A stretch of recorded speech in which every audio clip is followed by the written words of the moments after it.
ଦୀର୍ଘ ଦିନ ହେଲା କୁହୁଡିର ପ୍ରଭାବରେ ଲୋକଙ୍କ ଜନଜୀବନ ଅସ୍ତବ୍ୟସ୍ତ କରି ପକାଇଛି। ତ ସେ କ୍ଷେତ୍ରରେ ଯଦି ଆମେ ଦେଖିବା, ବିଶେଷ କରି ଲୋକମାନେ ଯୋଉମାନେ ଫିଟନେସ୍ କଥା କୁହାଯାଉଛି, ଯୁବପିଢି ମାନେ ଯେତେବେଳେ ଖେଳ ପଡିଆକୁ ଆସୁଛନ୍ତି, ଲୋକମାନେ ଫିଟନେସ୍ କରିବାକୁ ଆସୁଛନ୍ତି, ବୟସ୍କ ଲୋକ ମଧ୍ୟ ସେଭଳି ତାଙ୍କର ଫିଟନେସ୍ ଜାରି ରଖିବା ପାଇଁ ସେମାନେ ଗ୍ରାଉଣ୍ଡକୁ ଆସନ୍ତି। ତ ମୁହଁକୁ ମୁହଁ ଦୁଶୁନି ବର୍ତ୍ତମାନ ଯୋଉ ପରିସ୍ଥିତି ହେଇଛି।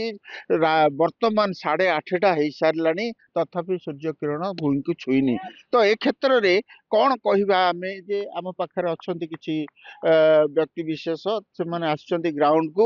ତ କଣ କହିବା ଆଜ୍ଞା, ଏଇ ଯୋଉ କୁହୁଡିର ଅବସ୍ଥା ଆପଣଙ୍କୁ କେମିତି କଲବଲ କରୁଛି? ଦେଖନ୍ତୁ, ବର୍ତ୍ତମାନ ଗୋଟେ 15 ଠୁ 20 ଦିନ ହବ କୁହୁଡିର ପ୍ରଭାବ ବଢି ଯାଇଛି, ଯାହାକି ସକାଳ ସମୟରେ ସାରା ଆକାଶ ଆଚ୍ଛାଦିତ ହେଇଯାଉଛି, ମୁହଁକୁ ମୁହଁ ଦୁଶୁନି।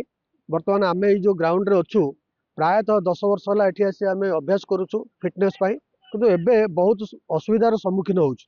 ମୁହଁକୁ ମୁହଁ ଦୁଶୁନି, ବହୁ ରାସ୍ତାଘାଟ ବି ବହୁତ ଅସୁବିଧା ହଉଛି, ରାସ୍ତାରେ ଗଲାବେଳେ ବି ଦୁଶୁନି।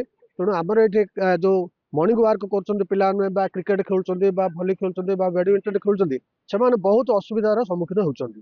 ନିହାତି ଭାବେ। ଦେଖନ୍ତୁ, ଆପଣ ସକାଳୁ ଆସୁଛନ୍ତି ପ୍ରତିଦିନ, କଣ କରୁଛନ୍ତି? ରନିଂ କରୁଛନ୍ତି? କଣ କରୁଛନ୍ତି ଆପଣ? ବର୍ତ୍ତମାନ ଯୋଉ ପ୍ରକାର କୁହୁଡି ଯୋଉ ପ୍ରକାର କୁହୁଡି ହଉଛି ଏଠାରେ, ରାସ୍ତାଘାଟରେ ଆସିବା ପାଇଁ ଆମକୁ ବହୁତ ପ୍ରୋବ୍ଲେମ ହଉଛି। କିନ୍ତୁ ଏଠାକୁ ଆସିଲା ପରେ, ଆମେ ଷ୍ଟାଡିୟମ ଭିତରେ ଆସିଲା ପରେ ଆମେ ଏଠି ରନିଂ କରୁଛୁ। ପ୍ରାୟ 10-12 ବର୍ଷ ରନିଂ ଫନିଂ ସବୁ ପିଲା ଷ୍ଟାଡିୟମ ରନିଂ କରୁଛନ୍ତି, ଭଲି ଖେଳୁଛନ୍ତି, ସବୁ ଏକ୍ସରସାଇଜ କରୁଛନ୍ତି। କିନ୍ତୁ ଆମ ପାଖରେ ଅଛନ୍ତି ଜଣେ ବୟସ୍କ, ଯିଏ ବି ଆସୁଛନ୍ତି ଆଜି। ସକାଳୁ ଆମେ ତାକୁ ଦେଖୁଥିଲୁ, କେତେ ଫିଟ୍ ଅଛନ୍ତି ବୋଧେ। କାହିଁକି ଆଜି ମାନ୍ଦା ପଡିଯାଇଛନ୍ତି କହିବେ କି?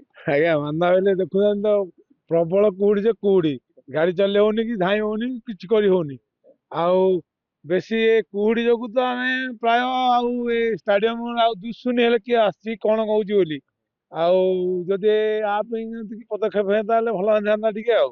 ନିହାତି ଭାବରେ ପିଲାମାନଙ୍କର ଯୋଉ କଥା କୁହାଯାଉଛି, ତ ଆମ ପାଖରେ ଅଛନ୍ତି ବ୍ୟାଡମିଣ୍ଟନ ପ୍ଲେୟର, ବର୍ତ୍ତମାନ ପର୍ଯ୍ୟନ୍ତ ଖେଳ ଆରମ୍ଭ କରିନି। କଣ ପାଇଁ କରିନାହାନ୍ତି କହିଲେ?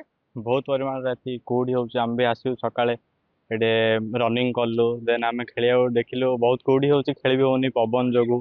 ବହୁତ ଅସୁବିଧାର ସମ୍ମୁଖୀନ ହଉଛୁ ଆମମାନେ। ସବୁ ପ୍ରକାର ଅସୁବିଧା ହଁ, ହଉଛି। କୁହୁଡି ଯୋଗୁ ନିହାତି ମୁହଁକୁ ଭାବରେ, ଦେଖା ଯାହା ଯାଉନି। ମୁହଁକୁ ମୁହଁ ଦେଖା ଯାଉନି, ଯାହା ପିଲାମାନେ କହିବା ପ୍ରକାର ସେମାନେ ଖେଳରେ ବାଧା ସୃଷ୍ଟି ହଉଛି। ଏପରିକି ସଡକ ଦୁର୍ଘଟଣାର ମଧ୍ୟର ଶିକାର ହଉଛନ୍ତି କିଛି ଲୋକ। ତଦ୍ବାଦେ ଅନ୍ୟ ପ୍ରକାର ଯୋଉ ଅସୁବିଧା ହଉଛି, ମୁହଁକୁ ମୁହଁ ଦୁଶୁନି, 10 ଫୁଟ ଦୂରକୁ ଦୁଶୁନି, ଯିବା ଆସିବାର ଅସୁବିଧା ହଉଛି। ସେଥିପାଇଁ ଏ ଯୋଉ କୁହୁଡି, ଏ ଯୋଉ ଫିଟନେସ୍ ପାଇଁ ଲୋକଙ୍କ ବ୍ୟାୟାମ କୁହାଯାଉ, କସରତ କୁହାଯାଉ, ଏ କ୍ଷେତ୍ରରେ ବିଶେଷ ଭାବେ ପ୍ରଭାବିତ ହେଇଛି। ଆଶା କରୁଛନ୍ତି ଯେ ଖେଳାଳି ମାନେ ଆଉ କିଛି ଦିନ ହେଲେ ନିଶ୍ଚିତ ଭାବେ କୁହୁଡି ହଟିବ, ସେମାନଙ୍କ ଫିଟନେସ୍ ଜାରି ରଖିବେ ସେମାନେ। ଆସ୍କାରୁ ମନୋଜ ମୁନି, OTV।